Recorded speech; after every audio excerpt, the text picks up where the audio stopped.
জুবিনৰ সলনি মানে শ্যাম কানুহে মানে ন্যায় পাব লাগে হেনো। শ্যাম কানু মহন্তই ন্যায় পাব লাগে হেনো। জুবিনক তহঁতিহে ষড়যন্ত্ৰ কৰি জুবিনক মাৰিছ, হত্যা কৰিছ, কিন্তু জুবিনৰ সলনি তহঁতিহে ন্যায় পাব লাগে না।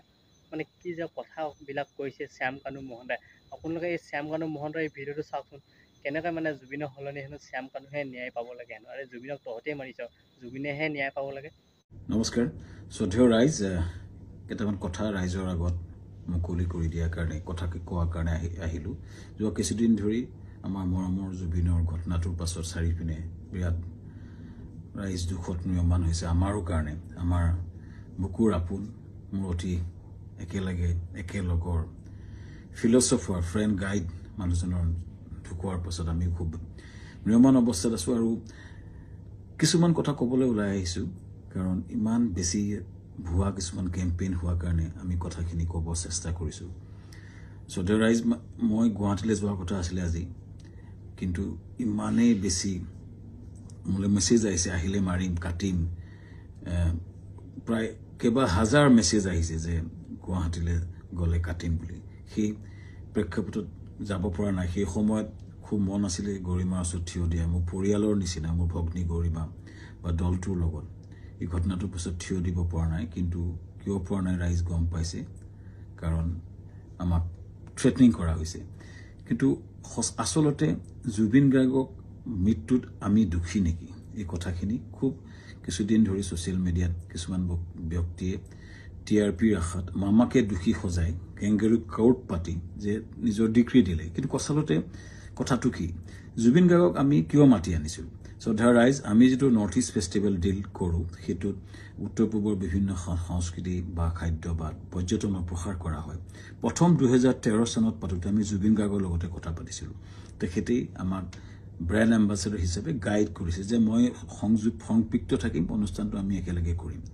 টিভিত বা বিভিন্ন মিডিয়াত তেওঁ বহুবাৰ কৈছে যে শ্যাম কানুৰ সৈতে মিলি আমি নৰ্থ ইষ্ট ফেষ্টিভেল পাতোঁ দিল্লীত বা বিশ্বৰ বিভিন্ন ঠাইত। তেওঁ নিজে ইয়াত সংপৃক্ত আছে বুলি বহু ভিডিঅ' আছে, মই আপোনালোকক জনাম, দেখুৱাম। এই ব্যক্তিজন আমি যেতিয়া বাহিৰত অনুষ্ঠান য'তে কৰোঁ, আমি তেখেতৰ পৰা আলোচনা কৰোঁ। আৰু যিহেতু আমাৰ ব্ৰাণ্ড এম্বাছেডৰ, আৰু যেতিয়া আমি বিদেশত কৰিলোঁ, 2বাৰে তেওঁ বেংককত গৈছিলে। আৰু এইবাৰো যেতিয়া আমি ছিংগাপুৰত কৰিবলৈ গ'লোঁ, তেখেতক আমি ক'লোঁ যে ছিংগাপুৰত কৰিব বিচাৰিছোঁ। চ' আমি ক'লোঁ এনেকৈ কৰিব, আমাৰ গোটেই প্ৰগ্ৰেমটো এনেকুৱা হ'ব। তেখেতক ক'লোঁ যে তুমি যাবা নেকি?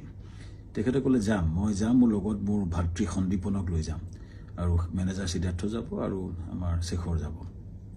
চ' এনেকৈ ক'লে। কোৱাৰ পাছত আমি পিছত আৰু এগৰাকী সংগীত শিল্পীও আহিলে। চ' কোৱাৰ পিছত আমি আয়োজন কৰাৰ প্ৰক্ৰিয়া আৰম্ভ কৰিলোঁ। আৰু প্ৰথম কথা শ্ৰদ্ধেয় ৰাইজ, জুবিন গাৰ্গক মতাটো পাপ নহয়। উত্তৰ পূৰ্বৰ আটাইতকৈ ডাঙৰ অনুষ্ঠান নৰ্থ ইষ্ট ইণ্ডিয়া ফেষ্টিভেলত উত্তৰ পূৰ্বৰ আটাইতকৈ ডাঙৰ যিজন সংগীত শিল্পী, তেখেতক নিমন্ত্ৰণ কৰাটো, যিহেতু আমাৰ ব্ৰেণ্ড এম্বাছেডৰো হয়, আমাৰ লগত সংপৃক্ত হয়, আৰু তেখেতক মতাটো পাপ কৰা নাছিলোঁ। এইটো আমাৰ দায়িত্ব আছিলে তেখেতক নিমন্ত্ৰণ কৰাটো। তেখেত কিয় 17 তাৰিখে আহিলে এইটো প্ৰশ্ন হৈছে। তাৰ আগতে সুস্থ দেহাৰে আহিছে বুলি বহুতে লিখিছে, কিন্তু তাৰ দুদিনমান আগতে তেখেতে আমাৰ 7 ছেপ্টেম্বৰত মুম্বাইত তেওঁ খুব ধুনীয়া পাৰফৰ্মেঞ্চ কৰিছে মুম্বাইত। আৰু তেখেতে 1 তাৰিখে নে 3 তাৰিখে দিল্লীত তেখেতে পূজাত এটা অনুষ্ঠান কৰাৰ কথা আছিল, সম্পূৰ্ণ কনচাৰ্ট বা মিউজিকেল প্ৰগ্ৰেম কৰাৰ কথা আছিল। কেইবাটাও প্ৰগ্ৰেম তেওঁ লাইন হৈছে, তেখেতে প্ৰগ্ৰেম কৰি আছিলে। চ' গতিকে সুস্থ দেহাৰে আমি অনাটো আমাক এটা অতি ভুল দোষাৰোপ কৰা হৈছে। তৃতীয় কথাটো হৈছে, তেখেতে 17 তাৰিখে এইকাৰণে আহিলে, সেইদিনাখন ডাইৰেক্ট ফ্লাইট আহিলে, কাৰণ কলিকতা হৈ আহিলে, বহুত দীঘলীয়া হয়। 19 তাৰিখে আমাৰ অনুষ্ঠান আৰম্ভ হয়। চ' সেইকাৰণে 17 তাৰিখে গ্ৰুপ ফ্লাইটত তেওঁ আহিছিলে, লগতে দলটো আহিছিলে। আমি পেন পেচিফিক হোটেলত ৰাখিছিলোঁ। আমাৰ য'ত অনুষ্ঠান হৈছিল তাৰ লগতে চানটেকৰ লগতে পেন পেচিফিক, এখন 5 ষ্টাৰ হোটেল, সকলো দলটোক আমি ৰাখিছিলোঁ, ভালকৈ ৰখাৰ চেষ্টা কৰিছিলোঁ। আমি তেওঁলোকক কথা পাতিছিলোঁ যে তেওঁ কৈছিলে আমি অলপ জিৰণি ল'ম, আৰু 19 তাৰিখে তেওঁ আৰম্ভণি অনুষ্ঠানত তেওঁ থাকিব, আৰু 20 তাৰিখে তেওঁ দুটামান গান গাব, ভূপেন হাজৰিকা এটা ট্ৰিবিউট দিব। এইটো আলোচনা আমাৰ হৈছিলে। পিছত 18 তাৰিখে দিনাখন, 19 তাৰিখে আমাৰ অনুষ্ঠান আছিলে, 18 তাৰিখৰ দিনাখন আমি তেখেতক খবৰ কৰি, তেওঁ শুই আছিলে। আমাৰ বহুত বিভিন্ন উত্তৰ পূৰ্বৰ মানুহ আছিলে তেওঁৰ লগত, তেওঁ ভায়েক আছিলে, আৰু তেওঁ সিদ্ধাৰ্থ আছিলে, মেনেজাৰ আৰু দল আছিলে। 19 তাৰিখৰ দিনা ঘটনাটো ঘটিলে, যেতিয়া আমাৰ সেইদিনাখন উত্তৰ পূৰ্বৰ বিভিন্ন মন্ত্ৰী বিষয়াৰ লগত আমাৰ এখন মিটিং চলি আছিলে, উদ্যমীসকলৰ লগত ছিংগাপুৰৰ মিটিং চলি আছিলে, তাতে আমি ৰাতিপুৱাই গৈছিলোঁ। তেতিয়াই এই জাহাজৰ ঘটনাটোৰ কথা মোক সিদ্ধাৰ্থ শৰ্মাই ফোন কৰিছিলে 3:30 বজাত। আমাৰ মিটিং আৰম্ভ হৈছিলে 12:30 বজাত।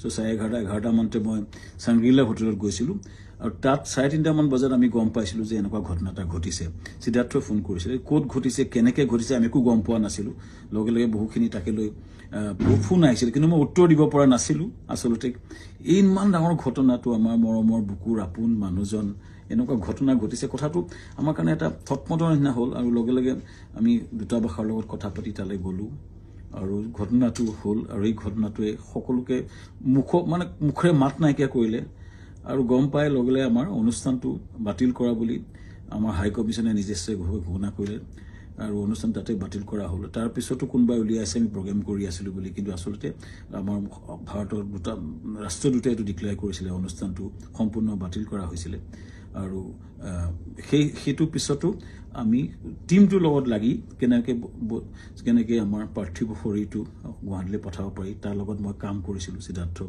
লগত আমাৰ মৰ্গত আমাকে যাবলৈ দিয়া হৈছিলে সিদ্ধাৰ্থ আৰু সন্দীপন শেখৰৰ লগত আৰু তাৰপিছতেই কেম্পেইনটা আৰম্ভ হ'ল আমাৰ বিপক্ষে সেইদিনা মই কৈ আছিলোঁ যে মৰ্গলৈ যাওঁ বুলি কোনোবাই সেইটো মদ খাবলৈ যাওঁ বুলি এটা কেম্পেইন কৰিলে কোনোবাই ক'লে যে শ্যামকানু মহন্তক ধৰি হত্যা কৰিব লাগে এনেকুৱা ধৰণৰ কেম্পেইন আৰম্ভ হ'ল আৰু এটা ভয়ানক আমাৰ বিপক্ষে এটা কেম্পেইন শ্ৰদ্ধা ৰাইজ এটাই মই ক'ব খুজিছোঁ যে আমি গোটেই প্ৰক্ৰিয়াটোত কোনো পধ্যে জড়িত নাছিলোঁ য'ত ঘটনা ঘটিছিলে তাত 12-13জন মান অসমীয়া সমাজৰ লোক আছিলে আৰু জুবিনৰ দলটো আছিলে যেতিয়া ঘটনাটো ঘটিছিল তাৰ বহু দূৰত আমি আছিলোঁ আমাৰ দলটো বহু দূৰত আছিলে চ' আমাক দোষাৰোপ কৰি এই প্ৰক্ৰিয়াটো কিয় কৰা হৈছে কেইজনমান ব্যক্তিয়ে ইচ্ছা কৰি এটা ডাঙৰ কেম্পেইন কৰি পেলাই